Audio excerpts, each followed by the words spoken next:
is once again the leader of one of Southeast Asia's most influential countries. 2 decades ago, he took on Western powers and the IMF, but now on a recent visit to China, he has warned against neo-colonialism.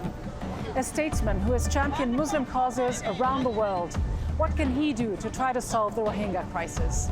I'm Ghida Fakhry, and I'm speaking with the Prime Minister of Malaysia, Dr. Mahathir Mohamad, one-on-one.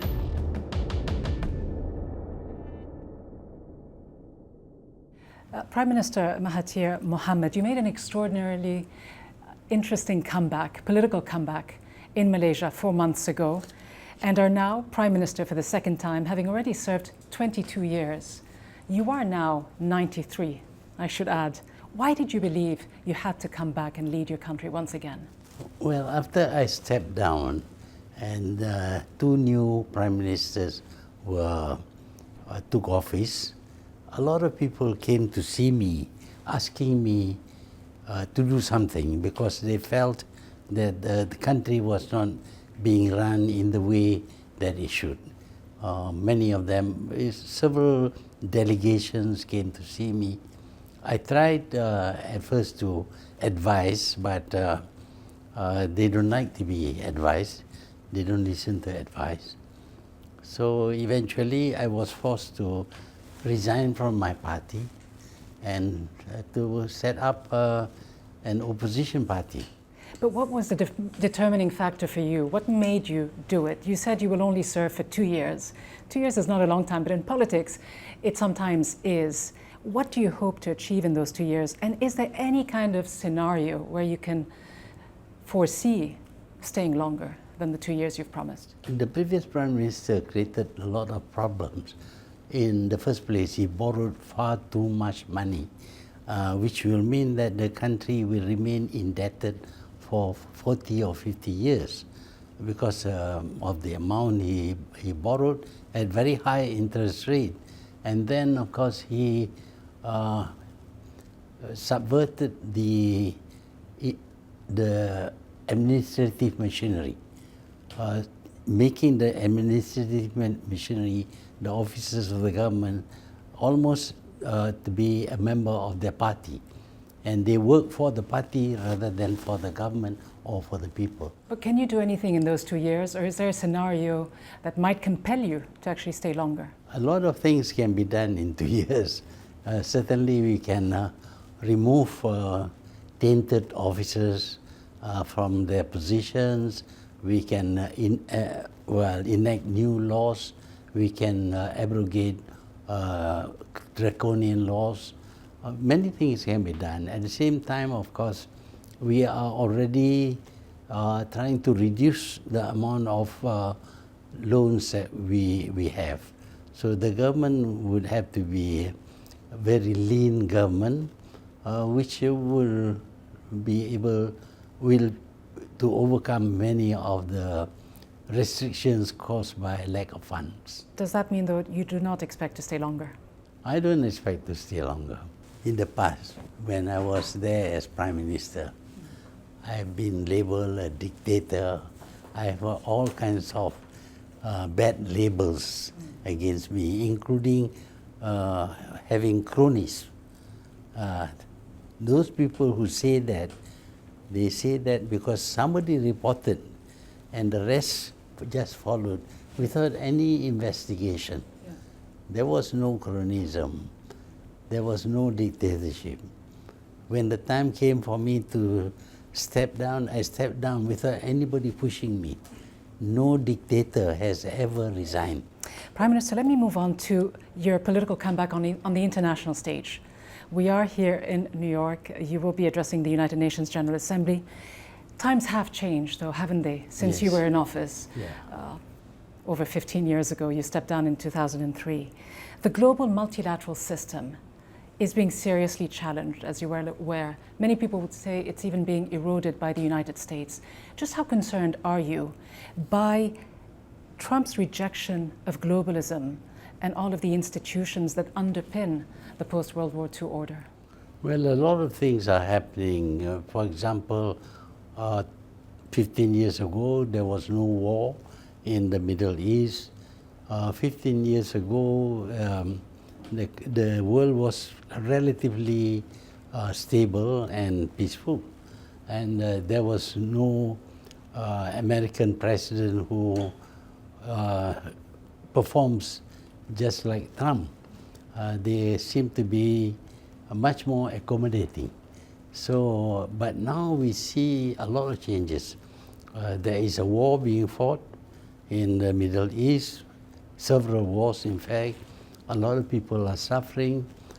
We have this so-called globalization, free trade and all that, which has not been properly studied and implemented.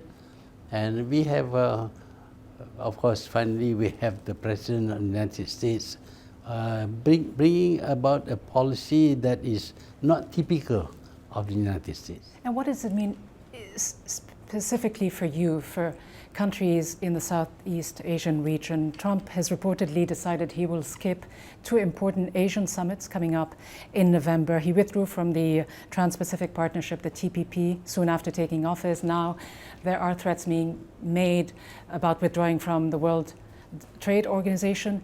How dangerous is he from your perspective when it comes to trade relations, international relations between nations? It creates a lot of uncertainties. We don't know what can be done, what cannot be done, what policies will be followed by the powerful countries. And this, of course, affects our position, our wealth, because Malaysia depends on trade for its wealth. We are big exporters, although the country is small, but we have a very big trade with the rest of the world. And you also have very good trade relations with Iran. And I mention Iran because what is alarming to a growing number of people here at the United Nations and around the world is the fact that the US sanctions that Trump is threatening and is actually imposing on countries, these sanctions today have an extraterritorial reach. Trump has threatened members of the Security Council and anyone else who does business and trades with Iran with severe consequences. These were his exact words. How does Malaysia respond to these threats? Well, we will, of course, suffer because our trade with Iran will be reduced, very much reduced. Even there could be no trade at all because of sanctions. But we trade with the rest of the world. But on Iran, you have important, as you say, trade agreements, billions of dollars worth of trade agreements to develop Iran's offshore gas fields. You also are pursuing, I believe, a free trade agreement with the Iranians. Will these threats put a stop to this type of cooperation between you and the Iranians? With Iran, yes, but we can cushion it with our other trading partners. So you will cave into the pressures. You will have to stop your trade dealings with Iran? Well, we have no choice. You know what the US is like. If you don't obey them, then they will take action on your banks, on the currency and things like that. How much of all this has to do with the fact that the US is imposing its will because of the US dollar? Because much has changed in this world, but the US dollar is still the key in all of the ongoing trade. Is there perhaps some kind of international action that can be taken to find a parallel transactional system that would allow countries to trade without giving in to these types of political pressures from Washington? We once proposed that we should not use the US dollar. We have a system of trade that is almost like barter trade, where we only pay the difference in our trade. If we export more and import less, then of course the other country will have to pay to export more to us, and we settle the difference only. But you did peg the Malaysian ringgit to the US dollar. Well, that was because the world still uses the US dollar. We have no choice. With most countries, trade must be conducted in US dollar. That was since Bretton Woods. So because of that, we find that there is this danger that against the US dollar, our currency may be deliberately devalued. So that was when we had to take certain measures to free ourselves from being dependent upon the US dollar. But being dependent, does it mean that countries like Malaysia and others, and Malaysia is a quite influential country within Asia, does it mean that you have alternatives, that you can turn to other countries for partnerships, or that you just simply have to, again, give in to what many are calling bullying by the United States? The Iranian President Hassan Rouhani called President Trump a bully. I wonder, do you agree with him?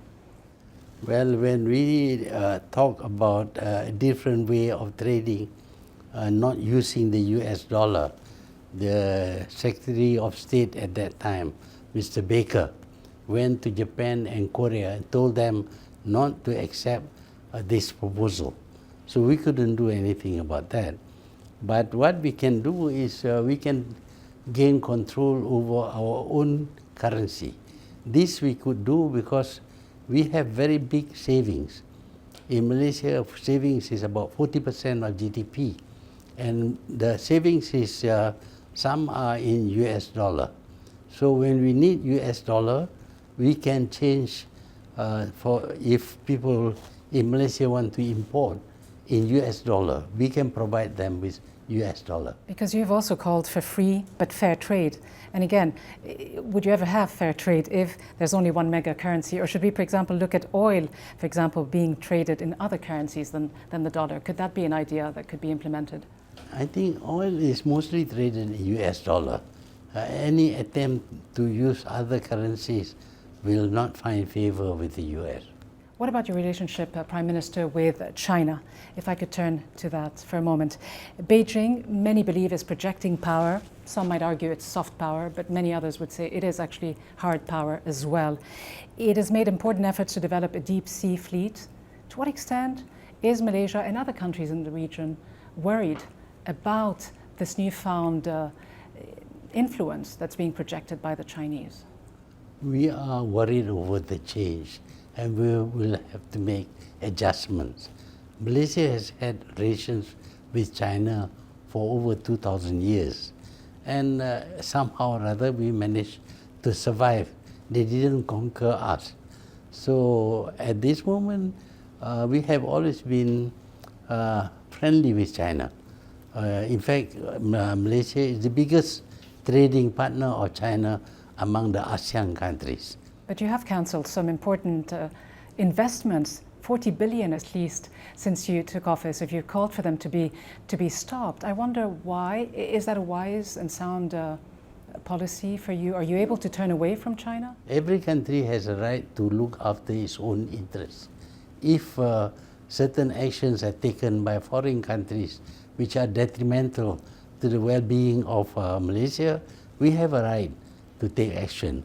What we did is, of course, it is because the previous Prime Minister has done a lot of wrong things, and we have to change what he has done. And in the process, of course, it affects contracts by Chinese companies. But beyond this, there seems to be a quite significant change of tone, because you were long known as a loyal friend to China, certainly in the 80s and 90s when you were in office. And now, just last month, when you were in Beijing, in front of your Chinese counterpart, you said, and I quote, "There's a new version of colonialism happening because poor countries are unable to compete with rich countries." Neo-colonialism, though, isn't new. I mean, what seems to be new is the emergence of China. Are you saying that China is a new imperialist power? I'm not talking about China alone. There is a tendency among big powers to exert their authority over small countries.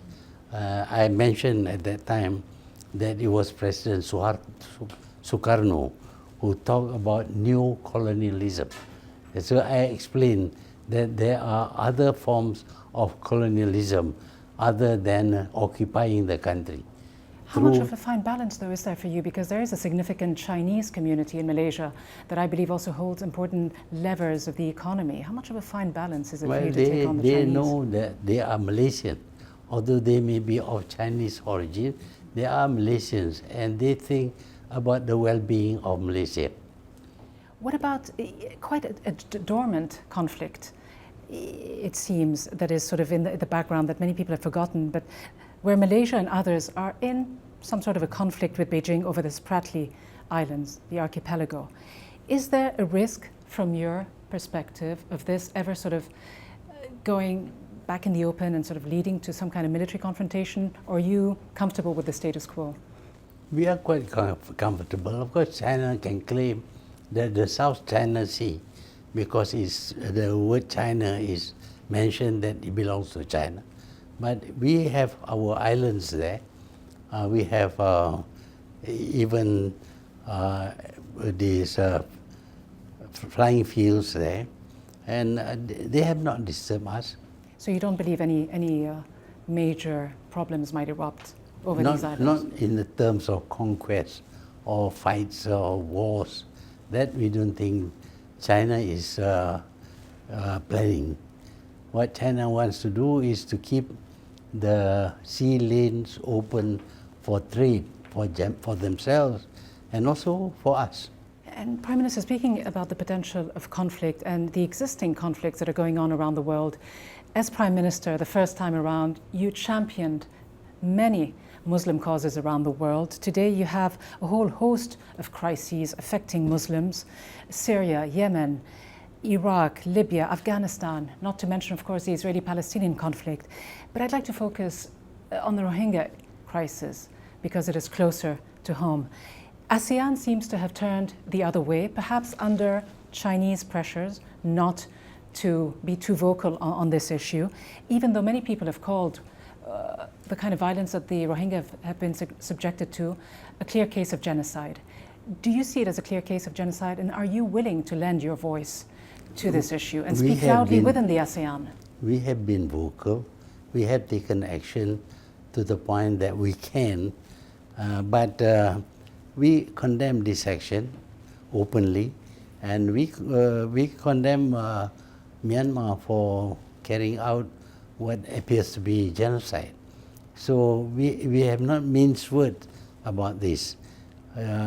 Although our policy in ASEAN is the non-interference in the internal affairs of the countries, but because this is something happening to, although their own population, but it is grossly unjust, we have voiced our opinion. Would you be willing to do more than voicing your opinion? Would you be willing to mediate? And again, your country, Malaysia, played an important role. Several years ago, I believe your ambassador to the UN, Ambassador Razali, played an important role in gaining the release of Aung San Suu Kyi. Have you been disappointed with her position, her denials of anything major going on? I have myself written to her. She has not replied. I am very disappointed because during the time when she was detained, we had struggled and tried to get her released. Of course, eventually she was released. But over this issue, she seems to be a changed person. She did not want to say anything against the action taken by the military on these Rohingyas. So we make it quite clear that we don't really support her anymore. You have lost all faith in her? Yeah. You do not support her anymore? No. Are you calling on other countries as well to perhaps do something about this? We have complained about the treatment of the Rohingyas to the world. And in fact, we have ourselves received quite a lot of Rohingya people in our country. Prime Minister, another tragedy, of course, is Yemen. I know you will be meeting with the UK Prime Minister Theresa May and many other world leaders here in New York and elsewhere. Will you be raising with Prime Minister May, for instance, the issue of her government lending its active support and supplying arms to the Saudi-led coalition in Yemen? Well, I may or may not raise that issue, but for me, the problem in Yemen is because Muslims are not actually practicing Islam. They know that this is wrong in Islam, but apart from prayers and fasting and all that, the rest of the teachings of Islam are ignored by these people. So what do you tell your counterparts? What do you tell Saudi leaders, UAE leaders and others who are engaging in airstrikes on a daily basis where a lot of civilians are being killed in this conflict? Do you tell them, do you see this conflict, this war as being illegal? We have condemned the bombing and the attacks in Yemen, but we did not specifically take it up with the Saudis. At the moment, we are too preoccupied with the problems at home. The problems at home, Prime Minister, and also let me just refer to problems that you have mentioned and talked about many years ago, which is countries having nuclear weapons. Yeah, we still condemn that. You say you condemn that now, but many years ago, in fact in 2006 I believe, you said all Muslim nations should have nuclear weapons as a deterrent, Iran included.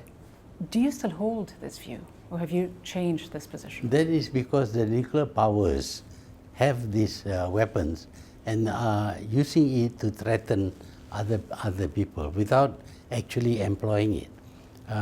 But they want to remain the only powers to have nuclear weapons. So if nuclear weapons is to be held by any country, it should be everybody. Let the whole world have nuclear weapons. But won't this make the world even more dangerous, calling for It an will, arms race essentially? but what is the alternative? Those people who have the nuclear weapons are the strong powers and they are not going to listen to us. But just to be clear, so are you saying that you still believe that Iran and other countries in the Middle East should in fact have nuclear weapons? No, I think people should work towards having no nuclear weapons at all. Including the big powers? Including the big powers. The United States and other members of the Security Council. Prime Minister, your final thoughts on what for you will be in the next 2 years your key foreign policy challenge and priority? Our foreign policy is the same. We want to be friendly with all countries, irrespective of ideology or religion or whatever. But we also believe in helping other countries within our means, because we believe that helping others to become prosperous will prosper us. And what will be the key alliances that will have to be formed if you are no longer looking so much east? You had a look east policy when back in the 80s and 90s you took on Western powers, you took on powerful institutions like the IMF, and now you're taking on, it seems, although slightly more gently in tone, China. Are you turning towards other alliances, Japan or any other country? We are still looking east, and that includes China. There is much to be learned from China. A country that was very poor 30 years ago suddenly has become a world power and is among the richest countries in the world. So there is something that they have done which has enabled them to achieve this turnaround. We need to learn from them. When looking east, it's not just about looking at Japan. We look at Korea, we look at Japan, we look at Hong Kong and Taiwan, and we also look at China. You also look at China. How would you describe the relationship today, in your own words? How would you describe this relationship? Well, apart from some problem about loans and all that, there is no problem with us as far as attitude is concerned. We believe China is going to be there, is going to be powerful, and we have to make adjustments for that. And how many adjustments do you feel you will need to make to accommodate a new relationship with this US administration? How important is it for Malaysia to be dependent on the United States in any shape or form? We are not dependent on the United States. We have never asked for aid from the United States. We have always felt that as far as we can, we should not be dependent upon anybody. But what kind of relationship would you like to see with this administration? We want to be friends with everybody. That's all. That's all. Just friendship and strategic interests. Yes. And are you hopeful that this is what will happen under President Trump? Will you be meeting him while here at the UN? No. You won't be meeting him? I won't be meeting. What is your message to him, if you have any? Well, we would like to see the United States prosper, because a prosperous United States will be a good market for us. We export quite a lot to the United States. And very finally, Prime Minister, your message to Malaysians and Asians watching you, and people in the Global South who've long looked at you as a champion of their causes? Well, we achieved something that we did not believe we could achieve. We had a good election, and the ruling party accepts the result and gave way to us peacefully. No war, no killing, no violence. I think if it can be done in Malaysia, it can be done in many other countries, which at the moment are struggling to become democratic, but find a lot of difficulties in trying to do so. Prime Minister, thank you very much indeed. You're welcome. And best of luck. Thank you so much.